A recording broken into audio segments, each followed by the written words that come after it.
Le journal avec Cheikh Tidiane Diao et on commence par cette actualité. Un Sénégalais a été tué par la police française chez lui. Et la victime s'appelle Samba Dior Diagne et cela s'est passé dans la soirée de mardi à mercredi. Une intervention policière qui a eu lieu dans un appartement du quartier du Blanc-Riès suite à des plaintes pour nuisances sonores. Selon la version officielle, l'agent a été contraint d'utiliser son arme face aux menaces du jeune Sénégalais qui était avec d'autres personnes. Selon toujours la police française, l'homme souffrait de troubles psychiatriques significatifs. Au lendemain du meurtre, un reporter de la FPTV a constaté des portes fracturées, des traces de sang dans le couloir et une des chambres. L'enquête donc a été confiée à la police judiciaire française. Le parquet de Lille, pour le moment, n'a pas souhaité faire de déclaration sur cette affaire, Sornanata. Eh bien, triste affaire, cher Tidiane Diao. Dans l'actualité politique, le Parti démocratique sénégalais annonce une plainte contre Amadou Ba et le Conseil constitutionnel. Le PDS regrette que les audios qui ont fuité et qui sont attribués au candidat Amadou Ba et à deux juges du Conseil constitutionnel soient passés sous silence. Le président du groupe parlementaire Liberté démocratique faisait face à la presse hier, Mamadou Lamine Thiam, que je vous propose d'écouter. Tout ce que le pays doit intéresser la presse.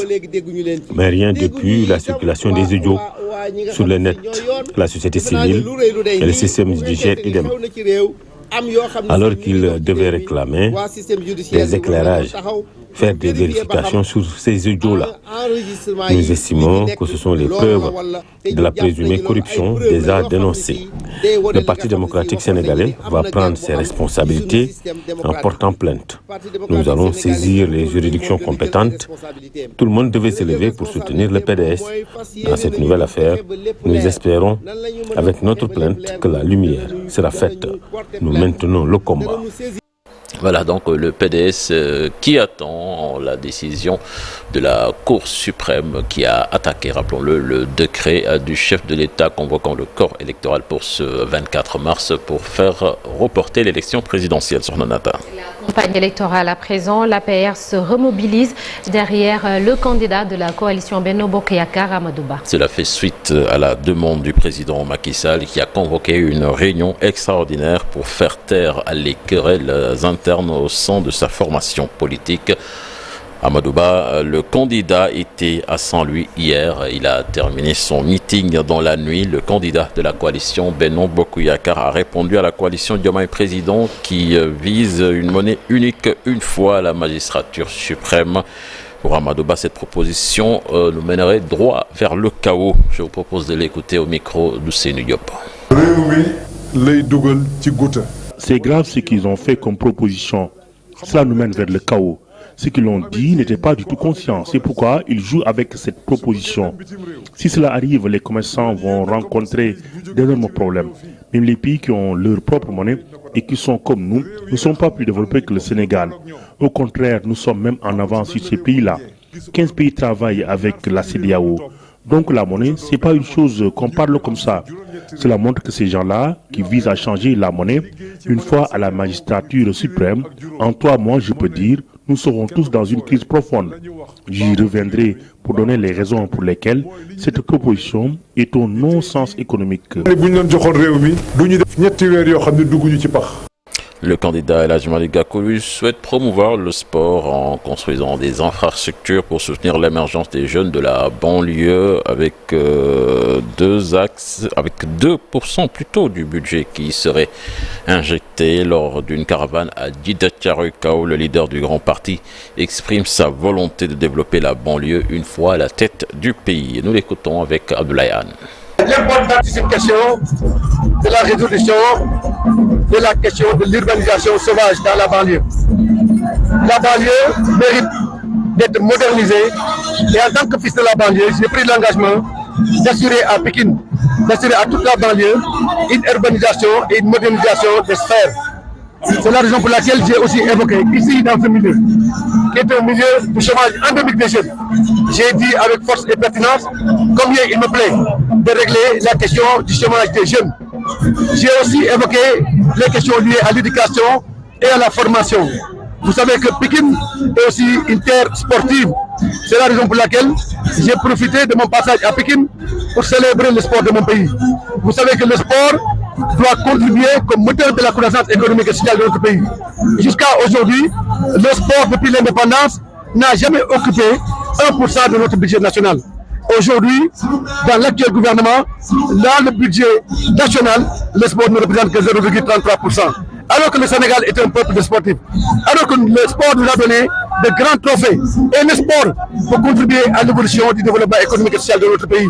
Non seulement par le renforcement de l'employabilité des jeunes, mais également par le renforcement de la qualité des revenus que le sport peut procurer à la jeunesse sénégalaise. C'est la raison pour laquelle j'ai pris l'engagement, ici, Urbi et Torbi, de déménager aucun effort parce que je suis un sportif. La directrice de campagne du professeur Daouda Ndiaye, elle, a tout bonnement décidé de jeter l'éponge en pleine campagne électorale. Elle se plaint d'être victime d'une gestion nébuleuse et familiale des affaires de son candidat.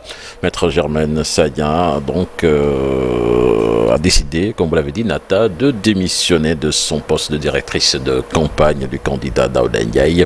Je vous propose de l'écouter. Elle s'explique au micro d'Abdoulaye Diallo. De cet engagement constant et sans faille, fait de déploiement personnel sur le terrain, dans les villages les plus reculés de Médina Yoro Fula, de Vélingara et de Kolda même, où nous avons eu à dépenser nos propres ressources naturelles et financières, sans oublier nos vies de famille, que nous avons pu accéder aujourd'hui au poste de directeur de campagne du candidat Daouda Ndiaye 2024. Cependant, au bout de semaines de collaboration, nous en sommes arrivés à des conclusions qui dictent aujourd'hui notre ligne de conduite. Aussi, nous dénonçons avec la plus grande fermeté une gestion népotique, familiale, je dirais même, fraternelle, qui règne au niveau de PDN 2024. Ce pilotage à vue de la campagne sans coordination exacerbée par des décisions cavalières. Nous dénonçons également cette propension à réduire la femme à une faire-valoir, un objet qui décore et amuse la galerie. Revêtus alors de notre dignité et de notre honneur, à l'issue de cette Assemblée générale consultative de ce jour, nous déclarons solennellement mettre fin, avec effet immédiat, à notre engagement aux côtés du candidat Daouda Ndiaye, qui n'incarne ni nos ambitions, ni notre vision pour le Sénégal. Également, ma démission du poste de directrice de campagne de ce candidat. Le départ du mouvement Action et la cessation complète de toute activité politique à son profit.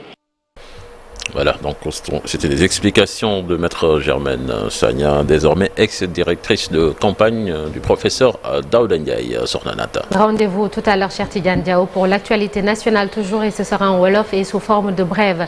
Ce matin, nous parlons du maintien de l'ordre dans le pays, avec notamment les forces de l'ordre, souvent pointées du doigt, les violentes répressions lors des manifestations politiques.